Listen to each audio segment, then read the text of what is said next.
Hello बच्चों, स्वागत है आपका मेरे यूट्यूब चैनल पे।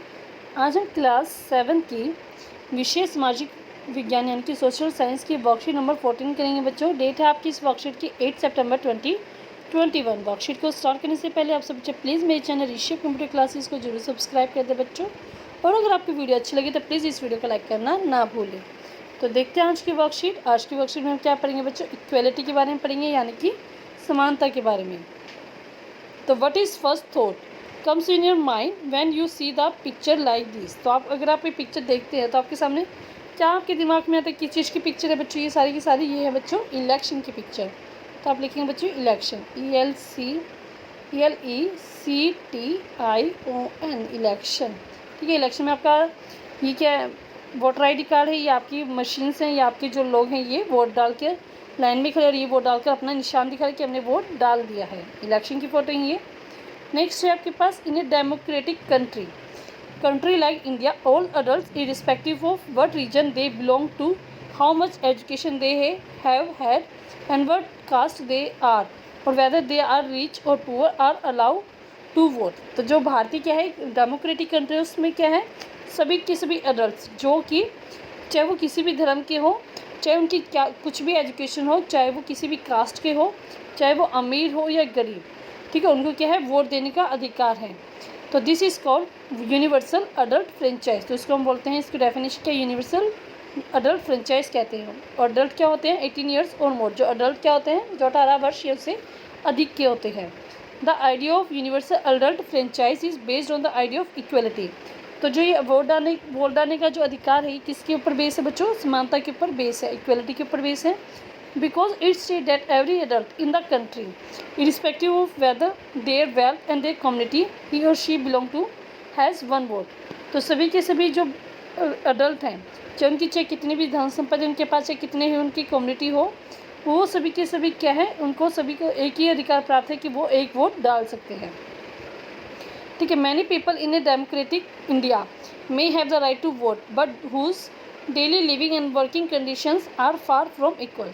तो यहाँ पे क्या है, सभी डेमोक्रेटिक में सभी लोगों को वोट डालने का अधिकार है, लेकिन जो उनके जो रहने का डेली जो रहने की जो कंडीशन है और जो काम करने की जो कंडीशन है वो इक्वल जैसी नहीं है।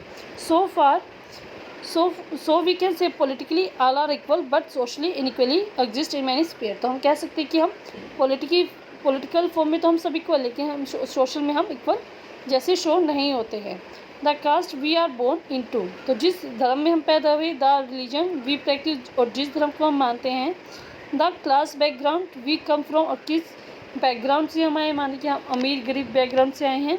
वेदर वी आर फीमेल और मेल, हम औरत हैं या फिर आदमी हैं। These are often the things that determine why some people are treated unequal. तो ये सभी कारणों से जो लोग हैं एक दूसरे के अनइक्वल और एक दूसरे के बीच में अंतर किया जाता है। तो यहाँ पे है रीज़न ऑफ सोशल इनइक्वालिटी। क्या क्या रीज़न है? फर्स्ट है कास्ट के बेस पे होता है, दूसरा रिलीजन के बेस पे, जेंडर के बेस पे, यानी कि मेल या फीमेल। मतलब कई बार क्या होता है, मेल को नौकरी मिल जाती है, फीमेल को नौकरी नहीं मिलती है। और इकोनॉमिक स्टेटस, यानी कि वो अमीर है या गरीब है, तो उसकी इस फॉर्म में लोगों से भेदभाव किया जाता है। तो नेक्स्ट आगे, when person are treated unequal, जब लोगों को एक दूसरे से अलग समझा जाता है, देयर डिग्निटी इज़ वॉलेटिव। तो उनकी जो डिग्निटी होती है, मान सम्मान होता है, उस पर क्या होता है? चोट लगती है। Everyone deserve the same respect and dignity. सबको एक जैसे सम्मान और रिस्पेक्ट की आवश्यकता होती है। ठीक है, यहाँ पे आपको उस फोटो दिखाई गई, तो देखती है फोटो क्या है। In the 1975 film Deewar, the boy who works as a shoe shine refuses to pick a coin thrown at him. तो जो लड़का जूतों की पॉलिश करा था, उस पर क्या पैसे फेंके जाते, तो वो क्या है पैसे उठाने से मना कर देता है। He feels that there is dignity in the work that he does.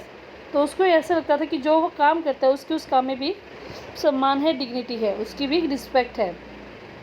And insist that his fees be given respectfully. और कहता है कि उसकी जो फीस है काम करने की, रिस्पेक्टफुली उसको दी जानी चाहिए, ना कि फेंक कर। ठीक है, तो आपने देखी होगी दीवार का ये मूवी आपने। तो आगे देखते हैं अडल्ट। अडल्ट क्या होता है? पर्सन ऑफ एज 18 ईयर्स और मोर। तो वह व्यक्ति जिसकी आयु 18 वर्षों से अधिक होती है। इक्वलिटी क्या होती है? The state of being equal, the state of being equal essentially in status, right और अपॉर्चुनिटी। तो जब हम एक दूसरे के इक्वल मानते हैं, जिसमें हम स्टेटस इक्वल हो जाता है, राइट इक्वल हो जाते हैं और जो अपॉर्चुनिटी सबको इक्वल मिलती है, तो उसको कहते हैं हम equality. Next dignity, this refers to thinking of oneself and other person as worthy and respect. तो इसमें क्या होता है कि हम अपने आप को और जो दूसरे लोग हैं उनको हम उतना ही मान सम्मान दें जितना हम अपने के लिए चाहते हैं। नेक्स्ट है democratic, a government in which the supreme power is vested in the people.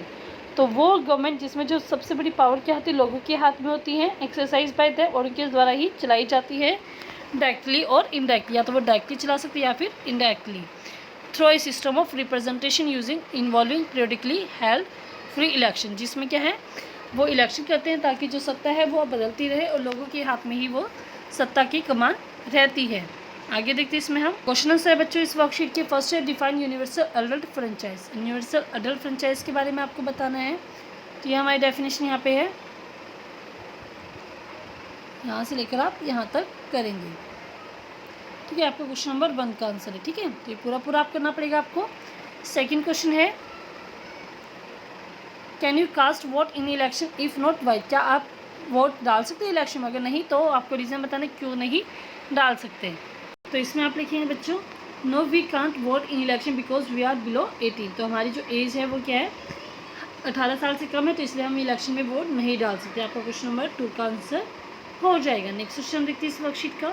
Next आपके पास एक्टिविटी है, read the story of Kanta Om Prakash Valmiki and Mrs Ansari from the book. तो आपको क्या करना है, बुक लेनी है, बुक में से आपको कांता की, ओम प्रकाश वाल्मीकि की और मिसिस अंसारी की स्टोरी आपको अपनी बुक में से पढ़नी है, ठीक है। तो आप अपनी बुक में से अपने पढ़ लेंगे। अगर आपको कोई दिक्कत आ रही है तो मुझे कमेंट सेक्शन में लिखकर बता सकते हैं, ठीक है बच्चों। वर्कशीट अगर आपको अच्छी लगी, पसंद आई तो प्लीज़ इस वीडियो को लाइक करें, दोस्तों के साथ शेयर करें, कमेंट करके बताएं कि वीडियो आपको कैसी लगी। प्लीज़ बच्चों चैनल को सब्सक्राइब करना ना भूलें। सब्सक्राइब करने पे क्लिक करें, तभी आपको मेरी सभी वीडियो की नोटिफिकेशन मिल पाएंगे। थैंक यू बच्चों, हैव ए नाइस डे।